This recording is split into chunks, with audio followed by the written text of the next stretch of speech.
Unit number 4, accounts of non-trading organizations. Sum number 10, page number 397. Open Dhanduka Youth Club provides you the following information. Sum number 10. Okay. So હવે એમાં check કરો, balance sheet and receipt and payment account is given. બંને account આપેલા, on the basis of this we can find the income and expenditure account and balance sheet. Okay. So first પહેલા adjustment tick કરી લઈએ. તો adjustment માં additional information check કરી લો. Number 1, outstanding salary for the current year of rupees 800. તો salary ઉપર tick કરી કાઢો. first salary ઉપર adjustment આવી જશે number 1. next subscription due but not received for the current year. હવે subscription due એના માટે તમારે એક પોઈન્ટ ધ્યાનમાં રાખજો. ખાલી મેઈન પોઈન્ટ અહીંયા આગળ એટલા ધ્યાનમાં રાખવાના છે કે outstanding for current year and previous year. Outstanding for current year. હવે outstanding for current year તમને આપેલું હોય તો તમારો આન્સર શું થઈ જશે? current year નું outstanding હોય તો પ્લસ. ઓકે, તો એને અહીંયા આગળ આપણે શું કરી દઈશું? એડ કરી દઈશું. ઓકે, હવે જો current year નું outstanding એડ થાય તો previous year નું outstanding શું કરી કાઢો? Minus. It means less. Okay, and advance outstanding, and second option is advance. Okay, advance means prepaid. Okay, or income received in advance. હવે માની લો કે એની અંદર તમે એડવાન્સ માં જે બી આઇટમ રિસીવ્ડ કરતા હો, એડવાન્સ માં રિસીવ્ડ થાય ઓર એડવાન્સ માં પેમેન્ટ થાય તો આપણે એને શું કરીએ? માઈનસ કરીએ કે નહીં કરંટ યર માટે? તો કરંટ યર માં શું કર્યું? લેસ. તો પ્રીવિયસ યર માં એને શું કરવાનું આવશે? એડ. ઓકે, આ ચાર પોઈન્ટ્સ ને ખાલી ધ્યાન રાખવું પડશે અહીંયા આગળ. તો ચલો એના એડજસ્ટમેન્ટ ટિક કરી કાઢીએ. તો સબસ્ક્રિપ્શન માટેનું એડજસ્ટમેન્ટ તો સબસ્ક્રિપ્શન ઉપર ટિક કરી દો. ચલો, તો second adjustment on subscription. next, the whole amount of donation and 1/2 amount of entrance fees are to be capitalized. બરાબર, ડોનેશન ની બધી અમાઉન્ટ માં તમારે ક્યાં લખવાની? કેપિટલાઇઝ. ઓકે, એને તમારે મૂડીકૃત કરી દેવાની છે એટલે ડાયરેક્ટલી એને લખીશું ક્યાં આગળ? લાયબિલિટીઝ ના અંડરમાં. Clear? and 1/2 amount of entrance fee. 1/2 amount of entrance fee. તો entrance fee ની 1/2 amount જ તમારે અહીંયા કેપિટલાઇઝ કરવાની. એટલે 1/2 capital amount and બાકીની રિમેનિંગ જે 1/2 હશે કઈ આવશે? Revenue. Okay, there are two types of income and expenditure. one is the revenue and another is a capital. Okay, ચલો એમાં આગળ જોતા જઈએ. fourth point, furniture and sport equipments are to be depreciated at the rate of 10% per annum. Okay, એટલે depreciation નો rate તમને આપી દીધેલો છે. તો એક અહીંયા આગળ સ્પોર્ટ ઇક્વિપમેન્ટ ઉપર 4th નંબર લખી દો, ફર્નિચર ઉપર 4th નંબર. Clear? And next is stock of stationery. તો સ્ટેશનરી ઉપર ટિક કરી દઈએ 5th નંબર.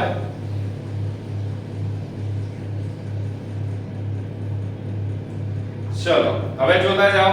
બેલેન્સ શીટ આપેલી છે and receipt and payment account. આ બંને અકાઉન્ટ આપેલા છે. તો ફર્સ્ટ તમારા રિસીટ એન્ડ પેમેન્ટ અકાઉન્ટ ઉપરથી અહીંયા એન્ટ્રી સ્ટાર્ટ કરી દઈએ આપણે. ઓકે, ચલો ફર્સ્ટ ની અંદર તમે ચેક કરી લો. રિસિપ્ટ સાઈડે ચેક કરી લઈએ. તો રિસિપ્ટ સાઈડે આપેલું છે to balance brought down. To balance brought down it means cash or bank account નું તમારું ઓપનિંગ બેલેન્સ આપેલું અહીંયા. કેશ ઓર બેંક અકાઉન્ટ નું શું આવશે? Opening balance. આ બેલેન્સ શીટ જે તમે પ્રિપેર કરી એ યર ના એન્ડિંગ માં થતી હોય. ઓકે, અને અહીંયા આગળ યર નું એન્ડિંગ જે તમારું રહ્યું એ કયું છે? 2033. તો અહીંયા આગળ આપણે લખી દઈએ as on 2023. સોરી, 2023. ઓકે, તો 2023 નું અહીંયા આગળ યર આપણે લખી દીધું. હવે ચેક કરતા જઈએ તો બેલેન્સ બ્રોટ ડાઉન એ ઓપનિંગ બેલેન્સ હોય એટલે ઓપનિંગ બેલેન્સ લખવાનો નહીં. ઓન્લી ફોર ક્લોઝિંગ બેલેન્સ જ શો થાય. સેકન્ડ પોઈન્ટ માં આપેલું છે ટુ ડોનેશન. મેં તમને શું કીધું કે ડોનેશન ને તમારો એડજસ્ટમેન્ટ શું હતો? ટોટલી કેપિટલાઇઝ કરી. ઓકે, પણ એનો ફર્સ્ટ આપણને આઈડિયા ના હોય તો શું કરીશું? તો donation is an income. Okay, so we can write in income or expenditure account. Right by donation account. amount of rupees 4000. Write in inner column. Okay, because there is debt adjustment is given. Second point, 2, entrance fee. तो entrance fee ने check करता जाओ. तो entrance fee rupees 1000. तो ये भी again क्या लगी रही है? Bye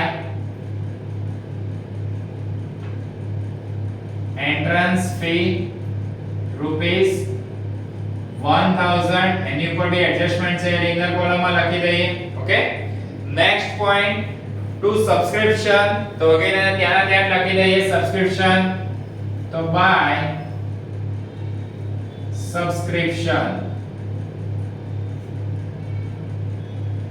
amount of rupees 8000 is given, okay, and write in inner column. Next, interest on investment is given, interest on investment is given. તો હવે અહીંયા આગળ આ પોઈન્ટ ની અંદર એક ખાલી ફોકસ કરવાનું છે. ઇન્ટરેસ્ટ ઓન ઇન્વેસ્ટમેન્ટ ની અંદર તમારી અમાઉન્ટ જે આપેલી હોય એ છે ઓન્લી 400 રૂપીસ, ઓકે. હવે પહેલા તમારે એના માટે ઇન્વેસ્ટમેન્ટ ને ચેક કરી લો. ઇન્વેસ્ટમેન્ટ કેટલા આપેલા છે એ અંદર ચેક કરવા જાઓ તો અસેટ સાઈડે ઇન્વેસ્ટમેન્ટ છે 5000, ઓકે. હવે 5000 ના ઇન્વેસ્ટમેન્ટ આપેલા હોય એની પર 10% નો રેટ ઓફ ઇન્ટરેસ્ટ આપેલું, તો ટોટલ ઇન્ટરેસ્ટ કેટલું થાય 500 રૂપીસ. આપ્યું કેટલું છે 400 રૂપીસ, ઓકે. એનો મતલબ કે અહીંયા હિડન એડજસ્ટમેન્ટ આપેલો છે, એને લાસ્ટમાં સોલ્વ કરી દઈશું, ઓકે. નેક્સ્ટ ચેક કરતા જાઓ income from entertainment programme, okay. તો એ બી ઇન્કમ જ છે એટલે ક્રેડિટ સાઈડે લખી દઈએ by income from entertainment programme.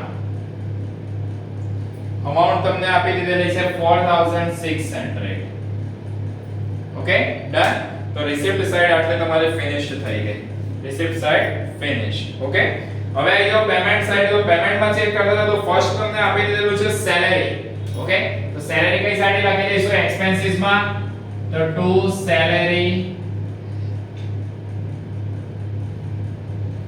Amount આપેલી છે 2500 રૂપીસ, એડજસ્ટમેન્ટ છે એટલે લાઇન્સ ડ્રોપ કરી દઈશું, ઓકે. નેક્સ્ટ માં ચેક કરીએ બાય રેન્ટ, તો રેન્ટ એ બી એક્સપેન્સીસ જ કહેવાય કે નહીં, એની ઉપર બી એડજસ્ટમેન્ટ છે એટલે ઇનર કોલમમાં લખી દઈએ two rent rupees 5000, okay. Next, purchase of sports equipment, purchase of sports equipments. તો sport equipments ક્યાં આગળ આવશે asset side, કઈ સાઈડે આવશે asset side, okay. તો અહીંયા આગળ પહેલા આપણે લખી દઈએ છે, ખાલી લખીને રાખીએ sports equipment, sports equipments. એનો આન્સર આવશે ત્યારે લખીશું, બટ અહીંયા આગળ એડ કરી દઈએ plus purchase, and the purchase of sports equipment is done on 1/10/2022.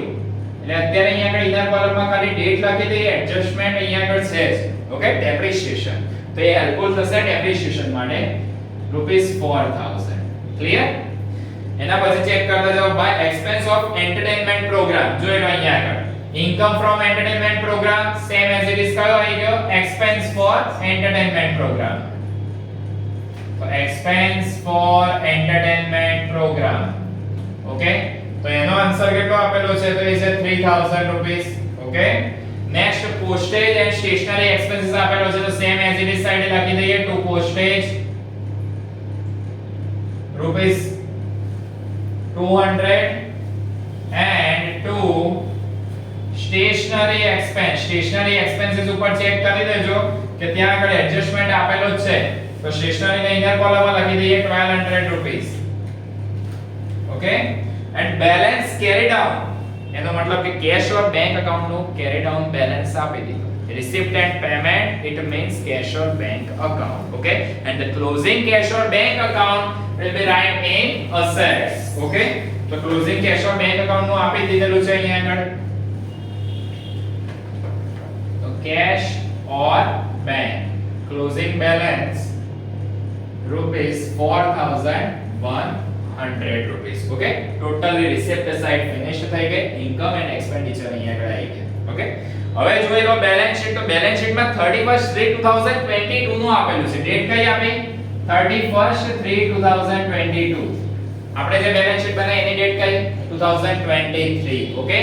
it means this balance sheet is given for opening amount, okay. તો બધે opening amount તમને આપેલી છે, okay. તો કેપિટલ ફંડ જોઈ લો, ઓપનિંગ માં જ આપેલું છે, તો કેપિટલ ફંડ ને લખી દઈએ લાયબિલિટી સાઈડે, તો first capital fund, okay. Amount તમને આપી દીધેલી છે 22000, 4 to 5 લાઇન્સ ને ડ્રોપ કરી દેવાની એની ઉપર. Next, subscription received in advance. Opening balance means previous year ની amount આપેલી કહેવાય. Okay? subscription received in advance. Okay, તો કરંટ યર નું મેં અહીંયા શું કીધું, એડવાન્સ માં કરંટ યર નું હોય તો શું કરીએ, લેસ, તો પ્રીવિયસ યર નું શું થઈ જશે, એડ થઈ જશે. ઓકે, તો સબસ્ક્રિપ્શન ની અંદર લખી દઈએ કે received in advance for previous year, for previous year. Okay, તો એ અહીંયા એડ કરી દઈએ 1500.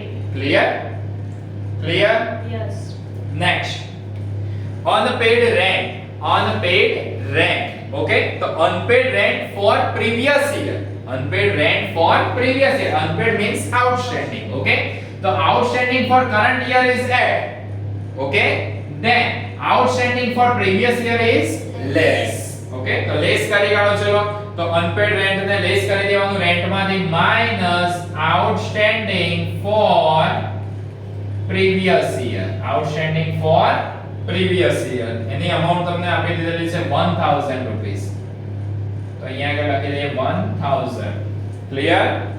Next, unpaid stationery expense for previous year. Again, unpaid stationery expenses for previous year. તો previous year નું unpaid શું કરી દેવાનું, less, તો stationery expenses માંથી લખી દઈએ outstanding for which year, previous year.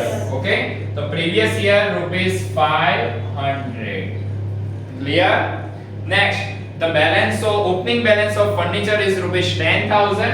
तो furniture क्या करा जैसे asset side आवश्यक है नहीं, तो furniture rupees 10,000. adjustment આપેલો છે એટલે લાઈન ડ્રોપ કરી ઇનર કોલમ માં. Next, 10% investment is given, the 10% investment amount of rupees 5,000. Next, sport equipment, the opening balance of sports equipment is rupees 6,000. आई गई यहाँ का opening balance, तो 6,000. Okay. Next, bank balance, bank balance तो opening balance આપેલું છે, અહીંયા આપણે કયું balance લખ્યું, closing, આપણે closing ની requirement છે, opening ની. Okay. Next, prepaid salary, prepaid it means advance માં payment કરેલું હોય, તો prepaid salary તો advance, advance current year નો હોય તો less, તો previous year માટે add.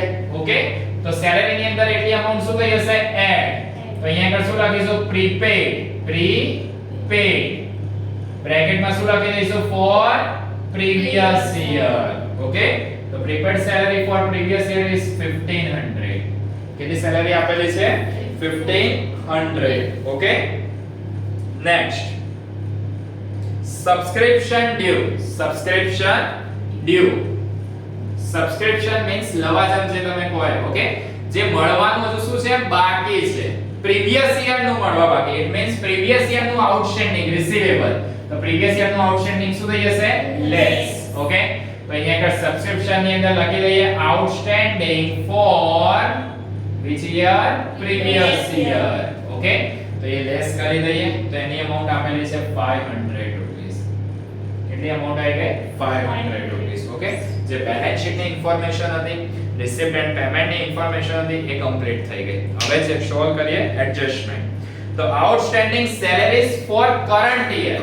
હવે આ યુ જોઈ લો, outstanding salary for current year, તો કરન્ટ યર નું આઉટસ્ટેન્ડિંગ અહીંયા આગળ જોઈ લો, આઉટસ્ટેન્ડિંગ ફોર કરન્ટ યર શું થશે, એડ. ઓકે, તો સેલેરી ની અંદર એટલી અમાઉન્ટ ને શું કરી દેવાની, એડ, તો plus outstanding for current year, outstanding for current year amount of rupees 800. amount કેટલી આવી ગઈ, 800 રૂપીસ ની. ઓકે, આ એડજસ્ટમેન્ટ નંબર કયો આવેલો છે, first. Okay, adjustment number 1. and outstanding for current year હોય પેમેન્ટ કરવાની outstanding, it means it's a liabilities. okay, which is right in balance sheet. તો balance sheet ની અંદર લખી દઈએ outstanding salary, outstanding salary. okay, amount of rupees 800. okay, adjustment number 1. okay, first adjustment ની બંને effect આવી ગઈ. ક્લિયર? નેક્સ્ટ ચેક કરો, subscription due but not received for current year, it means outstanding or receivable subscription. okay, and outstanding for current year is and, તો subscription ની અંદર અહીંયા આગળ શું કરી દેવાનું, plus outstanding for current year, outstanding for current year. Amount is given rupees 1000. Amount rupees 1000. Adjustment number 2. હવે તમે અહીંયા ચેક કરતા જાઓ. Outstanding for receivable. It means which is received in future. Okay?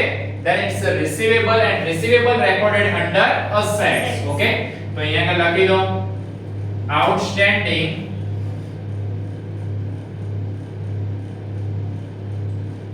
subscription. Outstanding subscription amount of rupees 1000. Okay? Adjustment number 2. Chalo next, third number. The whole amount of donation and 1/2 amount of entrance fee are to be capitalized. એટલે totally donation ની જે amount રહી એને capitalise કરી કાઢો. તો minus capitalized whole amount. તો 4000 અહીંથી રિમૂવ થઈ ગયા. જશે કે આગળ second effect capitalise means capital માં જતું રહેશે. ઓકે? તો plus donation amount of rupees 4000. Okay? Adjustment number 3. And second શું લખેલું છે ચેક કરો. And 1/2 amount of entrance fee are to be capitalized. 1/2 amount entrance fee. તો અહીંયા આગળ અગેન લખી દઈએ capitalized. બ્રેકેટ માં લખું છું 1/2. તો 1000 ના 1/2 કેટલા થઈ જશે 500 rupees. Then remaining balance 500. Okay? તો આ જે રિમેનિંગ અમાઉન્ટ રહી ટોટલ 500 એને ટ્રાન્સફર ક્યાં કરી દેવાની again in liability side by entrance fee amount of rupees 500. Okay? Adjustment number 3. Clear? Next, fourth adjustment. Furniture and sports equipments are to be depreciated at the rate of 10% per annum. Okay? Furniture ને 10% per annum થી depreciate કરો. ચલો. તો minus 10% depreciation. Then the amount is 1000 minus is equal to કરી દો. એટલે remaining value રહેશે 9000. Okay? Adjustment number 4. Depreciation ની second effect ક્યાં આગળ આવશે? It's a non cash expense. Okay? Then લખી કાઢીએ 2 depreciation on furniture. To depreciation on furniture amount of rupees 1000. Okay? Adjustment number 4. એના પછી સેકન્ડ માં શું કીધેલું છે કે on sports equipment. હવે sports equipment માટે ચેક કરતા જાઓ કે depreciation on sports equipment. એમાં જો ઓપનિંગ માં કેટલા હતા તમારી જોડે એ ચેક કરી લો. Opening sports equipments are of rupees 6000 into 10%. Then total depreciation is 600. Okay?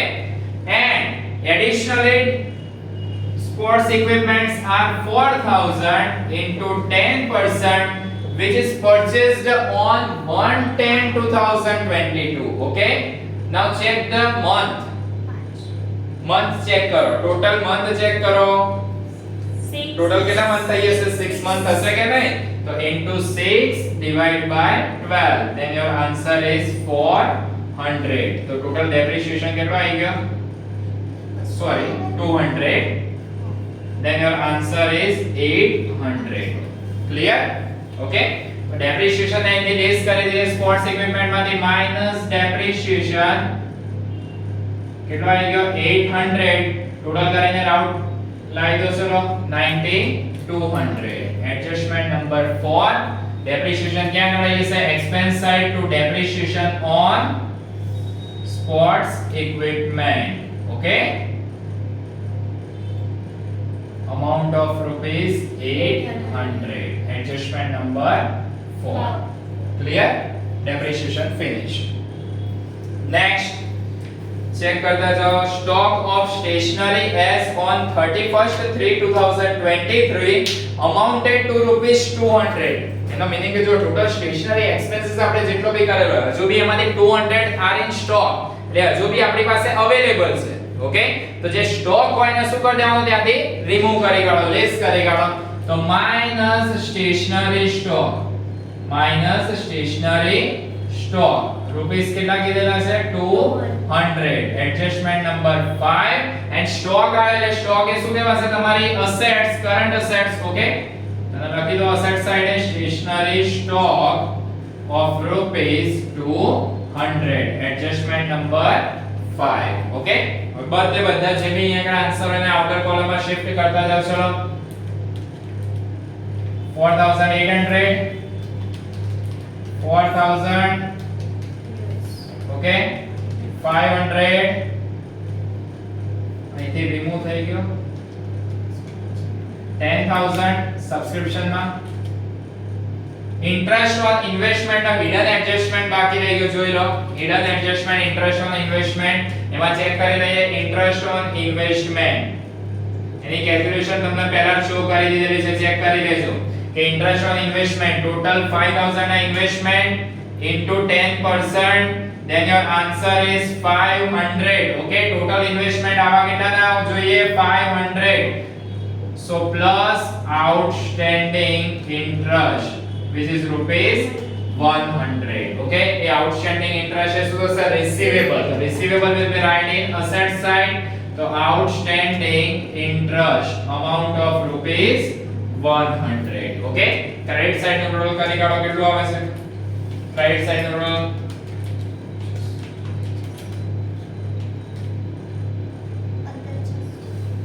1500 okay 15600 એમાંથી બધાને લેસ કરી કાઢો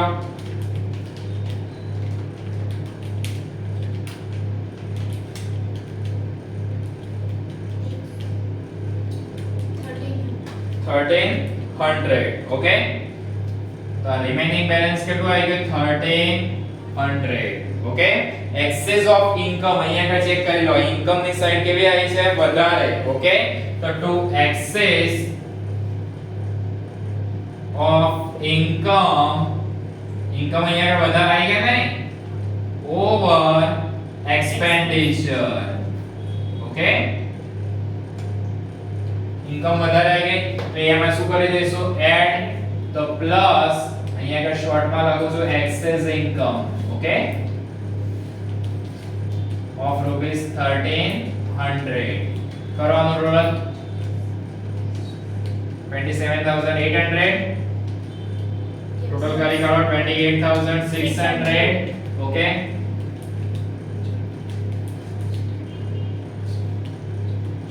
સેમ 28600 ઓકે તો બધી કેલ્ક્યુલેશન ને ખાલી ચેક કરી લેજો એની ઉપરથી જે સમ ઈઝી છે એક વન ટાઈમ ચેક કરી લેજો ઓકે ડન